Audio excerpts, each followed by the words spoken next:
Everyone, welcome back to our new video. So guys, आप सभी का स्वागत है मुंकू की इस छोटी सी दुनिया में, जहां मैं आज आपके साथ आई हूं एक नई वीडियो के साथ। और ये काफ़ी इंपॉर्टेंट वीडियो होने वाली है क्योंकि काफ़ी दिनों से मैंने नीट रिलेटेड कुछ भी नहीं डाला अपने चैनल पे। और अभी जो टाइम चल रहा है, आई नो काफ़ी क्रूशियल चल रहा होगा क्योंकि बहुत ज़्यादा टाइम नहीं बचा है अब नीट 25 आने में।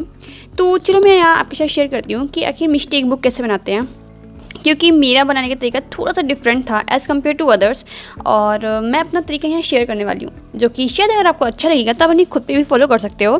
तो चलो वीडियो को स्टार्ट करते हैं। और हाँ, चैनल पे नए हो तो चैनल को लाइक शेयर सब्सक्राइब कर देना, क्योंकि मेरी MBBS और नीट पूरी ही जर्नी इस चैनल पे आती रहती है। तो यहाँ मैं अपना तरीका बता रही हूँ कि मैंने अपनी प्रिपरेशन के टाइम पे 2 तरह के मिस्टेक बुक बनाई थी। देखो, मिस्टेक बुक का मतलब लोग समझते हैं कि जो हमसे मिस्टेक हुई है केवल वो बुक, लेकिन मैं अपने लिए जो मेरे अकॉर्डिंग कंफर्टेबल होती थी उसके अकॉर्डिंग अपने लिए चीज़ें बनाती थी और नई नई चीज़ें एक्सपीरियंस करती थी खुद के ऊपर। तो जैसे कि मैं बता दूँ, मैं अपने टाइम पे 2 तरह की मिस्टेक बुक बनाती थी। एक होता था जिसमें वो लिखती थी मैं जो हमारी टेस्ट की मिस्टेक्स होती हैं, जो कि सारे ही लोग करते हैं। लेकिन मैं एक दूसरी तरह की मिस्टेक बुक बनाती थी, जो कि ऐसा होता था कि जैसा मैंने अपने पहले की सारी वीडियोस में बोल रखा है कि मैं डेली रिवीजन करना प्रेफर करती थी और डेली ही मैं तीनों सब्जेक्ट का रिवीजन करती थी। तो जैसे आप रिवीजन कर रहे हो तो आपको उस रिवीजन करते टाइम कुछ चीज़ें ऐसी मिलती हैं जो आपको ये लगता है कि हाँ, ये पॉइंट ऐसा है कि मुझे एग्ज़ाम टाइम पे बार बार रिवाइज़ करना पड़ेगा, या ऐसा पॉइंट जो कि आपको लगता हो कि हाँ, ये मैं भूल जाता हूँ, इसे मुझे कई बार देखने की ज़रूरत है। तो आप हर बार अपने नोट्स में हाईलाइट करके रखते हो, लेकिन बार बार आप नोट्स खोलने नहीं जाते हो। तो ये मेरे साथ होता था कि जब मैं रिवीजन करती थी डेली, तो मुझे जो पॉइंट लगता था कि मैं इसे भूल जाऊँगी या ये पॉइंट मुझे याद रहता ही नहीं है, या फिर आप दिन भर कुछ भी जब पढ़ते रहते हो तब भी आपको बहुत से पॉइंट ऐसे मिलते हैं जो कि आपको याद नहीं रहता, या फिर आपको पता होता है कि ये पॉइंट तो मैं भूल ही जाऊँगा।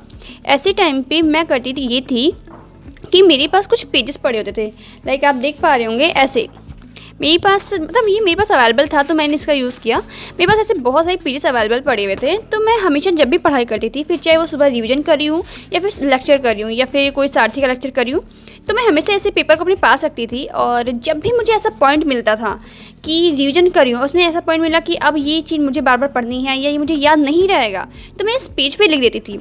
जैसे अगर मैं आपको दिखाऊँ तो शायद आपको दिख रहा होगा, हाँ, जो मैं इसकी एक फ़ोटो साइड में लगा दूँगी, आपको दिख जाएगा कि मैं कैसे इस पे हर एक पॉइंट को लिखती थी। ये नहीं कि थ्योरी लिखती थी, ये नहीं, जो पॉइंट आपको लगता था कि हाँ, ये मैं भूल रही हूँ, वो पॉइंट को लिखती थी। और ऐसे करके मैंने अपने लास्ट ड्रॉप में बहुत सारे बनाए। तो मैं आपको दिखा देती हूँ कि कितने सारे पेजेस मेरे पास हो गए। आपको दिख रहा होगा इसकी क्वान्टिटी, ये 1-2 पेपर नहीं है, आई थिंक आपको अच्छे से दिख रहा होगा कि इतने सारे पेपर हैं। तो ये मैंने कहा कि जब भी मैं रिवीजन करती थी, लेक्चर लेती थी या कोई भी चीज़ कहीं से भी कुछ करती थी, जो भी पॉइंट मुझे मिलता था कि हाँ, ये मुझे लास्ट टाइम पर रिवीजन करना है या इसे मल्टीपल टाइम मुझे रिवीजन करना है, मैं इस पर लिख देती थी। और ये हमेशा मेरे टेबल पे ऐसे ही खुला रखा होता था, सो डैट जब भी मैं थोड़ा सा फ्री टाइम पाती थी या जब भी मुझे ऐसा होता था कि अब तो मेरा ये पढ़ने का मन नहीं हो रहा, कुछ करने का मन नहीं हो रहा, तब मैं इस पेपर को लेकर इसे देखती रहती थी। उससे ये चीज़ मेरे को बहुत ज़्यादा हेल्पफुल हुई थी कि सारे मेरे मिस्टेक वाले पॉइंट या सारे वीक एरियाज मेरे इस पेपर में आ चुके थे और मैंने इसको मल्टीपल टाइम रिवाइज किया, तो ये मेरी बहुत ज़्यादा बेनिफिशियल हो चुकी थी। ये रही वो फर्स्ट तरीका, मतलब पहला तरीका जो मैंने बताया कि मैं 2 तरह से मिस्टेक बुक बनाती थी। ये था पहला कि ऐसे मैं हर चीज़ को ऐसे लिख देती थी। और दूसरा मिस्टेक बुक तो बहुत कॉमन है, जो आप लोग जानते ही होंगे कि जो हमारी टेस्ट में मिस्टेक होती है। हम टेस्ट देते हैं तो हमसे बहुत सारे क्वेश्चन गलत होते हैं, फिर हम उसकी मिस्टेक बनाते हैं कि हमसे क्या गलत हुआ, क्यों गलत हुआ, कैसे गलत हुआ, उसके बारे में मैं ऑलरेडी बात कर चुकी हूँ। तो दूसरा तरीका वो था, और वो मैं प्रॉपर नोट से बनाती थी, क्योंकि सारे ही टेस्ट को अलग से मेंशन कर देती थी कि ये इस टेस्ट का है। उस टेस्ट में जो गलती होती थी वो सारे पॉइंट लिखती थी, बायो की पूरी लाइन लिखती थी, क्या क्या कहाँ से मेरा गलत हुआ है। कई बार मैं उन लाइन्स को इसमें भी ऐड कर देती थी, कई बार इसमें ऐड कर देती थी, कई बार मैं NCERT में ऐड कर देती थी। तो ओवरऑल जो ये टेस्ट वाला तरीका था, जो टेस्ट में क्वेश्चन गलत होते थे, मैं उसको इतना ज़्यादा प्रॉपर नहीं बनाती थी, क्योंकि मैं कई बार उन क्वेश्चंस को जो वहाँ गलत होते थे वो इसमें भी ऐड कर देती थी, क्योंकि मैं इसको कंटिन्यूसली पढ़ती रहती थी।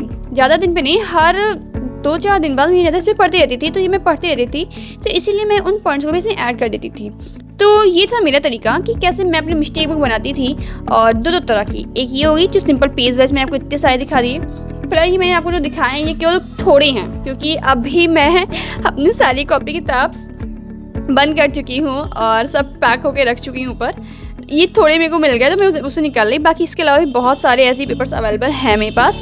और इससे ये भी हो जाता है कि आपको लास्ट मोमेंट पे किस चीज़ का रिवीजन करना है आपको ये पता हो जाता है। तो ये मेरे लिए बहुत ज़्यादा बेनिफिशियल हो गई थी। और एक मिस्टेक वो मैंने दूसरी बता दी, जो हम नॉर्मली अपने टेस्ट के टाइमिंग पे बनाते हैं, टेस्ट में गलत होने वाले क्वेश्चन को बनाते हैं। तो आई होप ये तरीका आपको सही लगा होगा। और हाँ, अगर आपको लगा हो कि हाँ ये आपके लिए वर्क कर सकता है ये तरीका, तो खुद पे फॉलो कर लेना, काफ़ी हेल्पफुल हो जाता है सारा कुछ इसके साथ।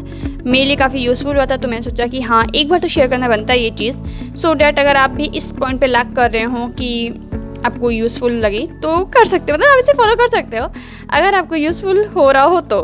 चलो फिर इस वीडियो में इतना ही। ऐसे ही छोटी छोटी वीडियोस में लाती रहूँगी, सो डैट आपकी प्रेपरेशन में थोड़ा सा बूस्टअप हो जाए मेरे कारण। ओके, तो गाइस चलो चलते हैं, इस वीडियो में इतना ही। बाय बाय, नेक्स्ट वीडियो में मिलते हैं। और अगर कोई क्वेरी हो प्रेपरेशन रिलेटेड तो बिल्कुल कमेंट में डाल देना। Bye bye.